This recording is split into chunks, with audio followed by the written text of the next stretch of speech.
Jacob Rees-Mogg, in his new role as Brexit Opportunities Minister, has been attracting a lot of satire and ridicule from the left and centrist media for his attempt to get readers of the far-right press to provide examples of so-called Brexit opportunities and also propose changes to the existing legal statutes to any supposed petty old EU regulation that should be abolished.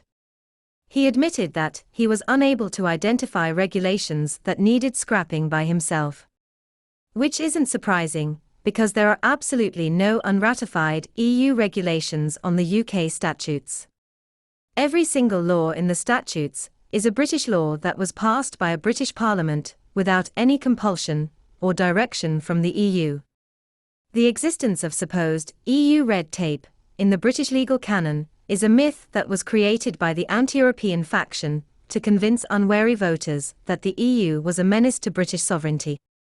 In the entire British statutes, 13.4% of the laws passed by the UK Parliament were introduced to harmonise British law with the directives of the EU Parliament. Only 79 of these directives were opposed by Britain at the time of their making, which means that only 0.02% of British laws might be considered to have been imposed on us by the rest of the EU. And, to reach this conclusion, you would have to ignore the glaring fact that the UK Parliament agreed among themselves to pass these laws. So Mogg's consultation with the expert readership of The Sun should only at the most apply to these 79 rules. And what are these rules? They are mostly involved with manufacture of products of various kinds. For example, food labels should state if the product contains aspartame. Livestock should not be injected with growth boosters that can make the resulting meat potentially able to cause cancer in those who eat it. Safety advisors overseeing the transport of dangerous goods should be properly trained. Are you beginning to see a pattern here? There is nothing petty about these regulations.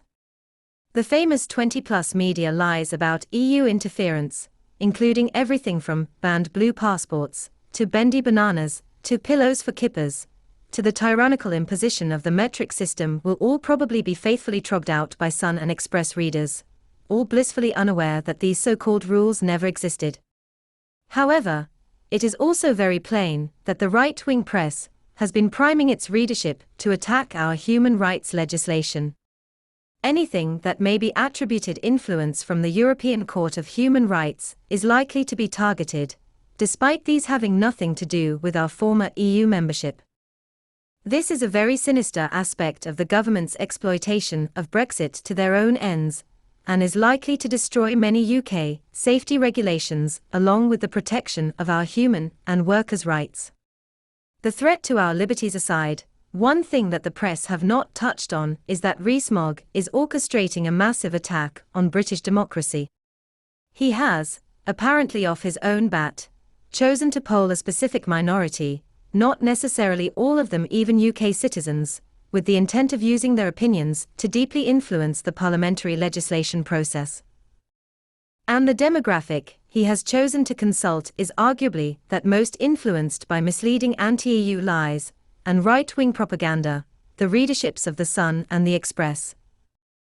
Both of these media sources have proven far-right bias and dubious and unreliable factual content, Mogg himself being a major contributor.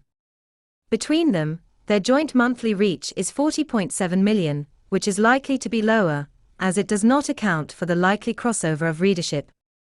Not all of these will be eligible to vote in the UK, and this excludes a large minority of the British electorate.